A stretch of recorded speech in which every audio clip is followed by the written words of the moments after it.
Cuando el pueblo de Israel abandonó Egipto, todos cruzaron en forma milagrosa el Mar Rojo, y todos parecían estar viajando juntos. Pero era una multitud mezclada que había experimentado la sobrenatural intervención de Dios para sacarlos de la esclavitud de Egipto. Sin embargo, algunos israelitas perecieron a manos de Dios. Dios los destruyó. Escúcheme, algunos fueron destruidos por Dios, a pesar de sus experiencias. Quiero decir, aunque salieron de Egipto, nunca verdaderamente creyeron. Judas dice que Dios destruyó a los que no creyeron. Algunos de quienes me escuchan este mismo momento, a lo mejor son apóstatas, y están perdidos, y van a ser destruidos. Usted necesita recordar lo que le sucedió a los hijos de Israel. Exteriormente ellos fueron salvados, pero interiormente no. Tuvieron una experiencia, pero no tuvieron vida. Nunca nacieron de nuevo, y hay muchas personas que piensan que son salvas, pero no lo son, y por lo tanto continúan perdidas. ¿Qué tal? ¿Cómo estás? Soy Irving Ravelo, y de esta manera le damos la bienvenida a la emisión de hoy de El Amor que Vale. El pueblo de Israel salió de Egipto, pero muchos no creyeron, y Dios los destruyó. De inmediato el doctor Adrian Rogers, en la voz del pastor Lenín de Llanón, finaliza su estudio bíblico, La batalla por la Biblia. Desde el programa anterior, estamos estudiando la corta epístola de Judas, que tiene serias advertencias sobre los apóstatas. Según Judas, ¿cuáles son las características de estos apóstatas? Primero, son hombres impíos. Segundo, habían convertido la gracia de Dios en libertinaje. Tercero, negaron al único Dios verdadero y al Señor Jesucristo. Y con esto Judas, primero, habla del carácter de ellos, segundo, habla de la conducta de ellos, y tercero, habla del credo de ellos. El apóstata jamás doblará sus rodillas en reconocimiento del señorío de Cristo. Han humanizado a Dios y han deificado al hombre. Y por eso no se someten a la palabra de Dios ni al Dios de la palabra, y prefieren negarlo. Unos lo niegan con sus labios, otros con sus vidas. Su credo no admite leyes ni reglamentos que provengan de Dios, y viven sus vidas como se les antoja. Un sabio hombre de Dios dijo en referencia a los apóstatas: el liberalismo ha saboteado la Biblia, ha humanizado a Dios, ha deificado al hombre, ha minimizado el pecado, ha glorificado la ciencia, ha hecho más seductor el pecado y ha inundado la sociedad con licor y drogas, y hace desfilar todo esto con el disfraz de educación para la vida. Que Dios nos ayude en esta crítica situación. Ahora, ¿cómo ve Dios todo esto? Leamos Judas 5. Mas quiero recordaros, aquí el apóstol hace referencia a algo que ya había dicho antes. Un principio pedagógico básico y positivo está basado en la repetición. Evidentemente Judas ya les había hablado acerca de los apóstatas, y ahora repite esa enseñanza, añadiendo 3 instancias de dónde y cómo Dios destruye a los apóstatas. Leamos el verso 5 en su totalidad. Mas quiero recordaros, ya que una vez lo habéis sabido, que el Señor, habiendo salvado al pueblo sacándolo de Egipto, después destruyó a los que no creyeron. Eso es algo muy interesante. Cuando el pueblo de Israel abandonó Egipto, todos salieron juntos, y después de haber sido protegidos por la sangre del Cordero, cruzaron en forma milagrosa el Mar Rojo, y todos parecían estar viajando juntos. Pero era una multitud mezclada que había experimentado la sobrenatural intervención de Dios para sacarlos de la esclavitud de Egipto. Sin embargo, algunos perecieron a manos de Dios. Dios los destruyó. Escúcheme, algunos fueron destruidos por Dios a pesar de sus experiencias. Quiero decir, aunque salieron de Egipto, nunca verdaderamente creyeron. Judas dice que Dios destruyó a los que no creyeron. Algunos de quienes me escuchan en este mismo momento, a lo mejor son apóstatas, y están perdidos y van a ser destruidos. Usted necesita recordar lo que le sucedió a los hijos de Israel. Exteriormente ellos fueron salvados, pero interiormente no. Tuvieron una experiencia, pero no tuvieron vida. nunca nacieron de nuevo. Por eso yo predico muchas veces sobre la seguridad del creyente, diciendo que una persona que es verdaderamente salva nunca jamás será un pecador perdido. Pero escúcheme con atención, hay muchas personas que piensan que son salvas, pero no lo son, y por lo tanto continúan perdidas. El pueblo de Israel salió de Egipto, pero muchos no creyeron y Dios los destruyó. Si usted es ya salvo, maravilloso, gloria a Dios. Y algunos de ustedes me dirán, pastor, me es difícil vivir la genuina vida cristiana. Hay muchas cosas en mi vida que no están bien. Pero una cosa sé con seguridad. Recuerdo muy bien cuándo y dónde me salvé. Permítame decir algo en este punto. No es tan importante que usted recuerde el lugar y la fecha de su salvación. Lo importante es cómo vive su cristianismo hoy en el lugar en que Dios le ha puesto. Déjeme ilustrar esto.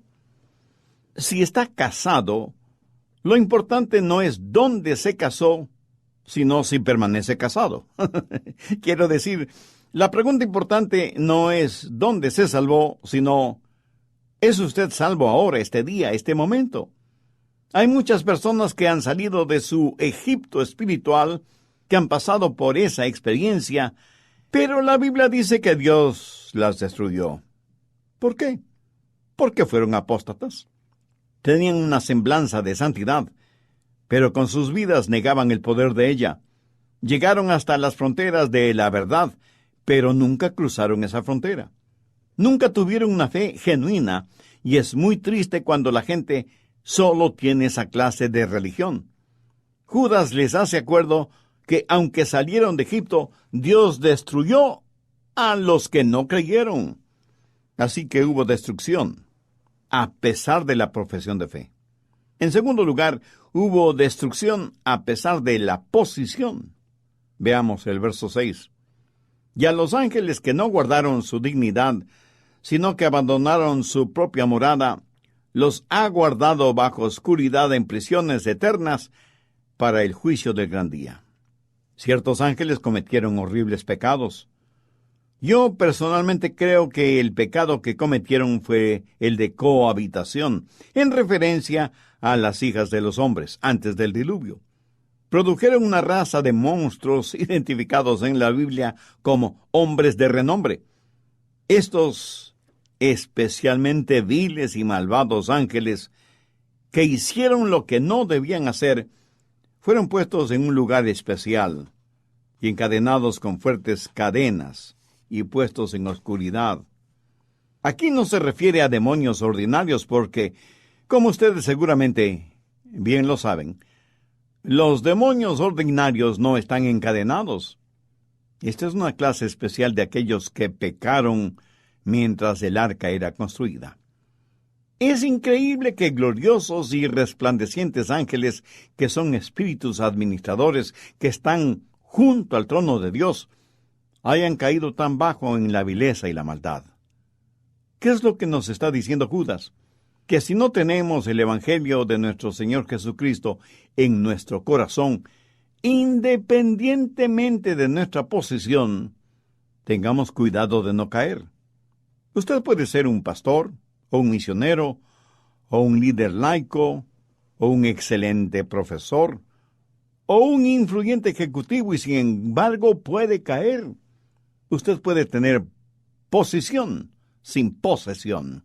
Imagínese. Ángeles junto al trono de Dios que apostataron y cayeron. ¡Qué advertencia más solemne! A pesar de su profesión, los israelitas cayeron. A pesar de su posición, los ángeles cayeron. A pesar de sus posesiones, la gente de Sodoma y Gomorra cayó. Mire Judas 7, como Sodoma y Gomorra y las ciudades vecinas, las cuales de la misma manera que aquellos, habiendo fornicado e ido en pos de vicios contra naturaleza, fueron puestos por ejemplo, sufriendo el castigo de fuego eterno. ¿De qué está hablando Judas cuando dice vicios contra naturaleza? Está hablando del pecado de sodomía. Esta palabra viene directamente del nombre de Sodoma, que juntamente con Gomorra alguna vez fueron ciudades que conocieron la verdad, que habían escuchado la verdad.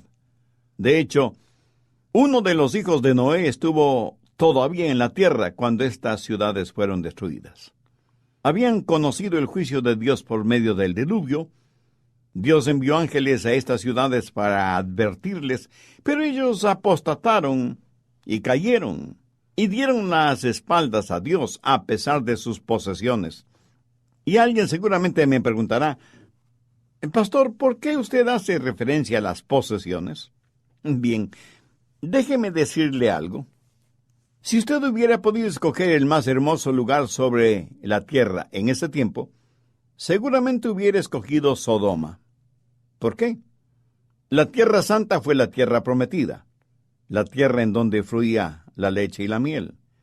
Era entonces el lugar más hermoso sobre la tierra, más hermoso que cualquier lugar turístico en cualquier lugar del mundo en la actualidad. Es la tierra que Dios prometió y dio a su pueblo. Y la ciudad de Sodoma era extraordinariamente hermosa. Recuerda cuando Abraham y Lot estaban escogiendo la tierra. ¿Qué es lo que Lot escogió? Sodoma. Él vio las siempre verdes llanuras de Sodoma, y la ciudad misma era hermosa y lujosa. Si en la actualidad usted fuera a ese mismo lugar, lo único que encontrará será ruinas, desolación, polvo, rocas, sal, todo hundido en el mar muerto. Y es lo mismo que le puede suceder a cualquiera de nuestros países cuando, en términos generales, se vuelven apóstatas. El Israel de Dios, los judíos, muchos se volvieron apóstatas. Los ángeles apostataron. Sodoma y Gomorra apostató. Las personas apostatan a pesar de su profesión de fe, o de su posesión, o a pesar de todas estas cosas, porque convierten en libertinaje la gracia de Dios. El castigo eterno será la destrucción de los apóstatas. Sodoma es una advertencia de Dios para todos nosotros para que no suframos las consecuencias del fuego del castigo eterno.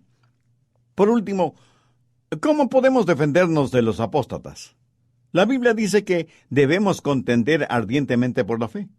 Saquemos esto del plano de lo teórico y pongámoslo en el plano de lo práctico, que es nuestro vivir cotidiano. ¿Qué es lo que debemos hacer con la fe?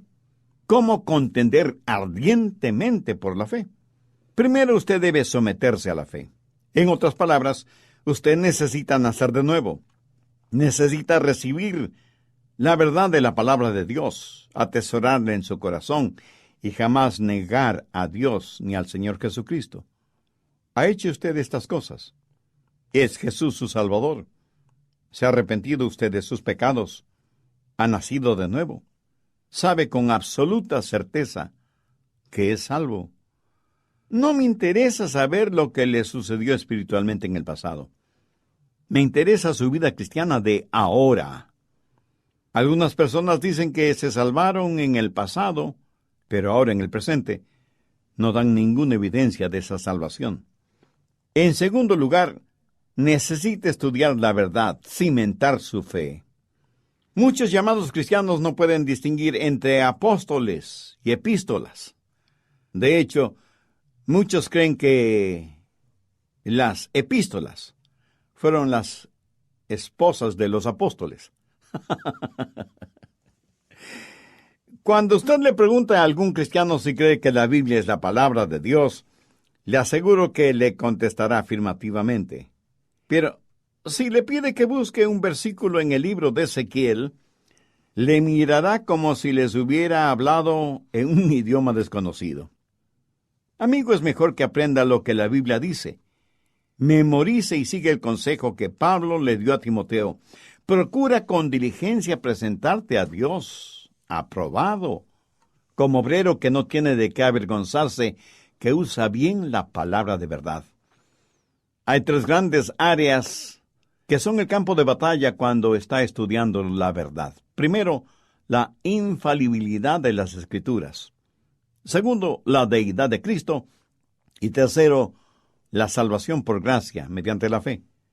Y es mejor que usted aprenda estas cosas porque casi cada culto, cada apóstata, va a estar equivocado en estas áreas. Por lo tanto, usted necesita someterse a la fe en primer lugar.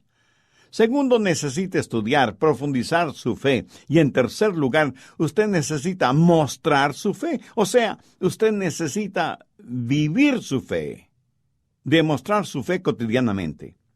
¿Cómo vamos a contender por la fe? Uno de los mejores argumentos para lo que yo predico y enseño por medio de estos programas es la forma que usted vive. ¿Entendió lo que acabo de decir? Permítame repetirlo. Uno de los mejores argumentos para lo que yo predico y enseño por medio de estos programas es la forma en que usted vive. Le explico. Mi autenticidad como predicador del Evangelio son todos y cada uno de ustedes. Algunos de ustedes me harán quedar muy bien, pero asimismo algunos de ustedes me harán quedar muy mal. La forma en que usted viva demostrará su fe. El más poderoso argumento a favor o en contra de Cristo es la vida de cada creyente. Muestre y demuestre su fe. Le diré algo más. Usted necesita estar firme por su fe, ser osado, no avergonzarse, hablar franca y valientemente. Cuando el nombre de nuestro Señor Jesucristo es ridiculizado y cuando la Biblia es torcida y mal interpretada, hable valientemente. Por supuesto, esto no le hará ganar ningún concurso de popularidad, pero recuerde que no estamos aquí para eso. Estamos en una guerra espiritual y debemos contender ardientemente por la fe que ha sido una vez dada a los santos. Ahora, esto no significa que debemos ser irritables, belicosos, desagradables o rudos. No. La Biblia dice que un siervo del Señor debe ser gentil con todos los hombres, apto para enseñar, pero firme como la roca de Gibraltar. Cuando usted tenga un sólido y firme conocimiento de la palabra de Dios, no estará a merced de cualquier viento de doctrina que sople por ahí. Y luego dé evidencia de su fe.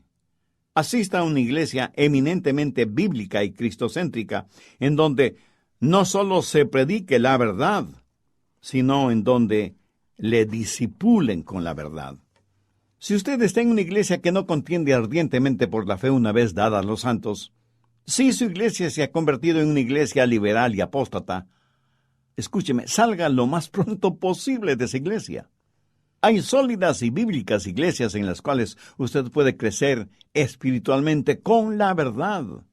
Encuentre una iglesia que predique todo el consejo de Dios y lo haga sin temor ni temblor, pero de ninguna manera respalde con su presencia, con su trabajo, con su influencia y con su dinero una denominación o iglesia que se ha enrumbado hacia el libertinaje y la apostasía.